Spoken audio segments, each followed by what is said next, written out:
2 million pesos ang presyo sa diploma sa Cagayan.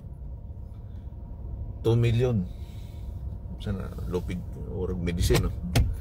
Welcome to the Drive With Me podcast. Ako ang inyong alagad sa kahanginan. Inteng Badok Inteng Doc Beans. Bahala mo. Brad Tol Bay Migo. Ako yung alagad maon siya. Anyway, alas 5 dire sa hapon, orag nagdoble taron, og alas 6 buntag nina sa Pilipinas. Kini dili na ni siya balitang Merka, nahimo lang na ako ni kay namatyagan akong balita sa Pinas, balitang Naspi. Kuyawa, no? Orag mo ni bagong hat sa Senado ron, na mga Chinese nationals. Student visa. Di ka balo mag-in-English, pero nag-eskwela sa Pilipinas, naka-tourist visa. Unya, katingadaan, dito sila sa Luzon. Dool sa EDCA site. EDCA is Enhanced Defense Cooperation Agreement between the United States and other countries such as the Philippines. Di ko kasulod hinahinay sa tayo na kiwat. Gusto dagag sakyanan. Gusto di kwan atraka. Oh! Kana lagi di mo makita. Bakit ka rin sulod. So dito sila sa mga eskwelahan doon sa EDCA site. Pwede man sila sa Manila. Nga no magyud sila dito sa Tugigaraw. Nga no nagtuon sila o kwan. Nagtuon sila mag-Inilocano o mag-Ibanag. Wen manong. Matay po, no? Unya, ang katigadaan, ang uban pa din ini sa ilaha, dili mga estudyante. Ang uban, napay mga papeles nga Pilipino gyud, na birth certificate. Yati ba na ay Filipino passport. Unya, di man kabalo mag-Pilipino, di man kabalo mag-Tagalog, di kabalo mag-Bisaya, di man gani kabalo mag-English. So kiusa ni pag-Pilipino. Kaya kung naibala ng mga amigo, ng mga inchik, labaw na itong mga karaan, nakatuon sila local language. Pero kini daw, balita, dili. Unya, kini mga, mubalik tayo mga student visa, dagan kayo, linipo, 4,000 daw. Do ang gingon sa usas eskwela 400. Yan daw na daw sa special arrangement. Di magud katingadan kayo.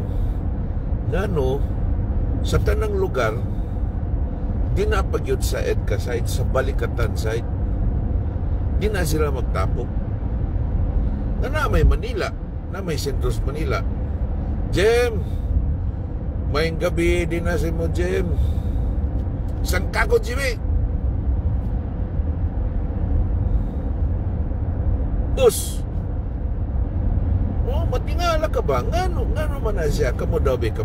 Kamong mga nangaminaw ron.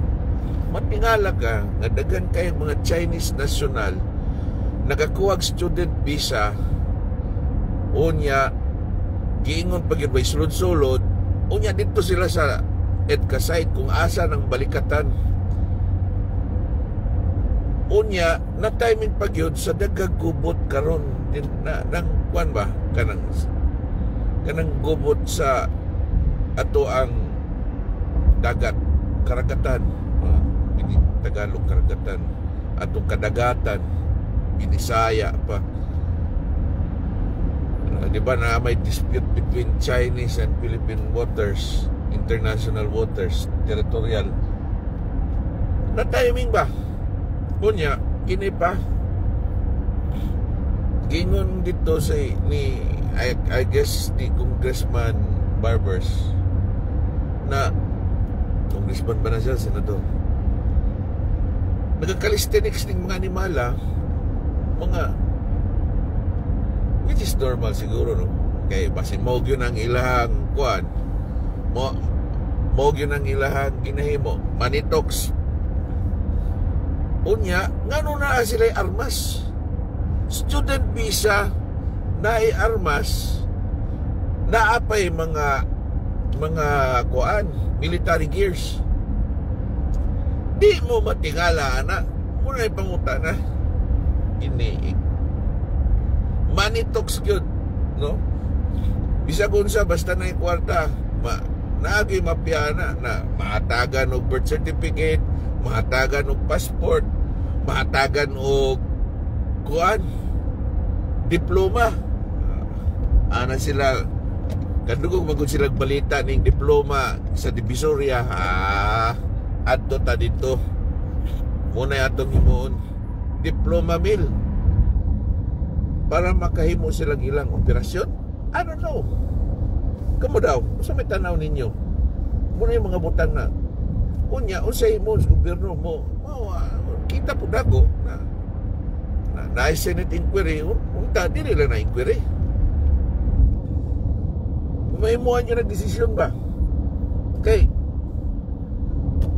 Kung ingana man lang, ikuha na gani atong yuta, isudlan pag yuta, na daw to sa asa to Pampanga, sakto ba to na hectares of land kipamalit ining tawana kay Willie Ong daw, dili katong doktor ha, ipalit atong tawana unya only to find out na dili dito siya authentic. Bawal ko ng foreign national magkapalit og yuta sa Pilipinas. Mutogi magic ang iyang papeles, nagkapalit siya.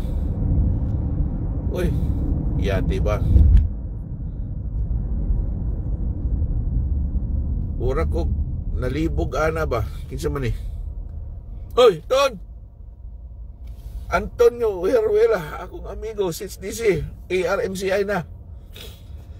Kamusta naman din sa hospital, Ton? Ako ang balita.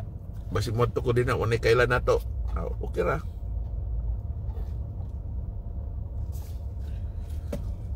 Doa ko na tanaw na to, basi pangitaan tag ID. Okay ra gyapon kay. Sir, di ka pwede makasulod dito sa hospital, sir. Ano man? O magkaya ID, sir? Ano ba? Nagana may tabo. Di ba pwede makik-appointment dito kay doktor sa iyang clinic sa room 116? Sir, nilahin naman niyang clinic, sir. Uy, mo ba? Matay po, no? Kamusta na lang ko? Going back dito sa kuhan, katong storya nga to, unsa may inyong makomento na gaid daw kung inyo ang comment, no? Kay nga no, ingana man na kinsa man eh. Okay. Na daghan kayo mga anak nagkahitabo din sa toa. Unya ngano man na nagkahitabo, no? Na nakasulod ning mga tawana unsa may gihimo sa atong intelligence unit. Kuya magkautat mo intelligence karon tanaw na to intelligent ba ato mo intelligence. Ayaw kasuko-sukuha kay basta ipa-intel ko ninyo patay. Mag-cancel tamigo. Pispas kihapon. Yaway. Pispas kihapon. Yaway.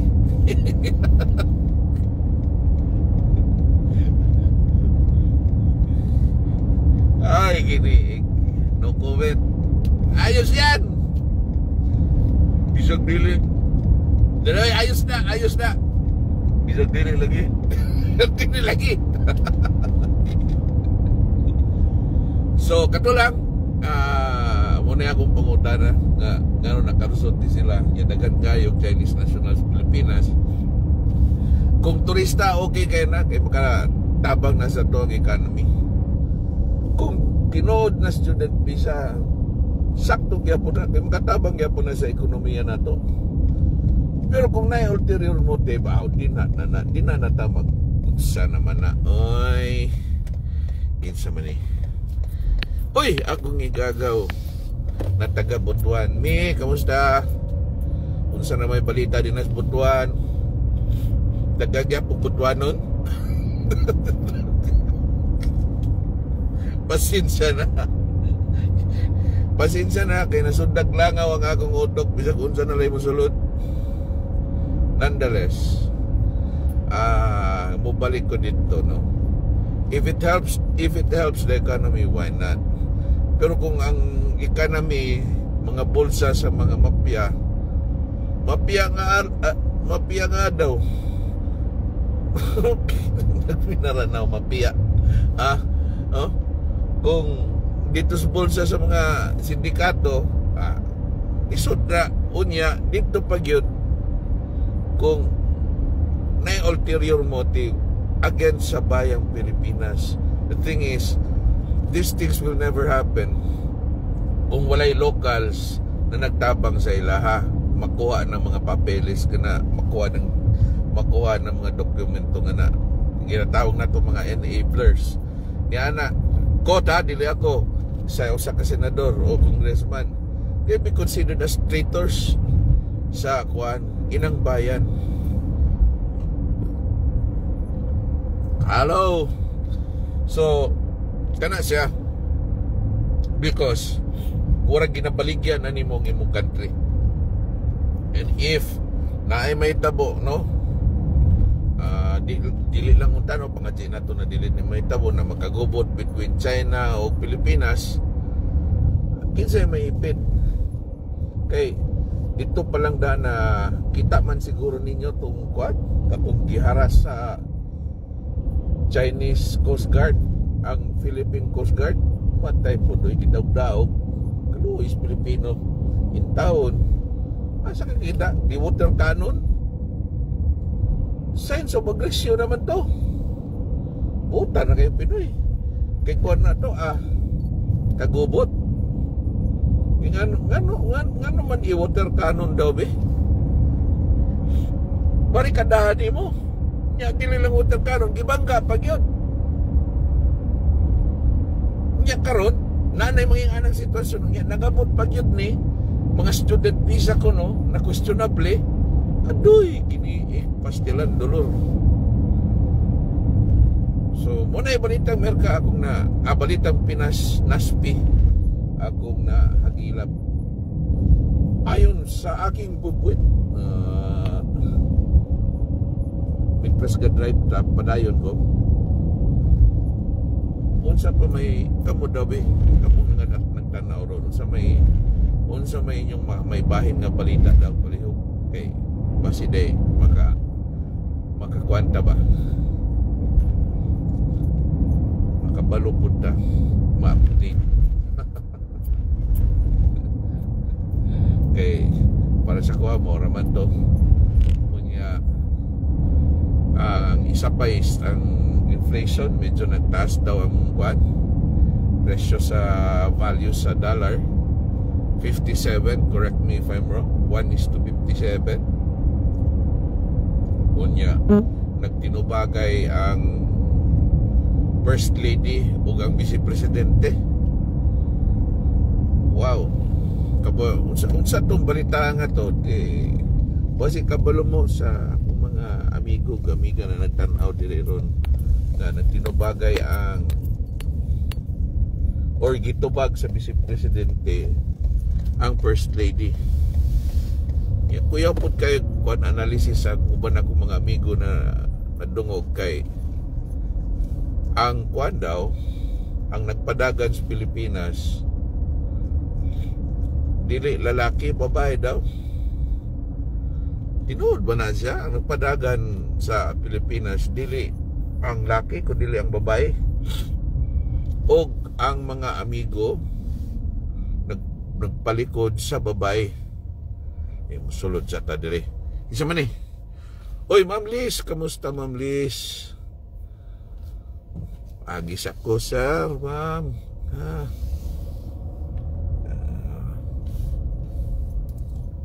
Kamusta na lang ko kay Boss Chief Mario. Sir. Balik ka akong kuan. Dawaton pa asa.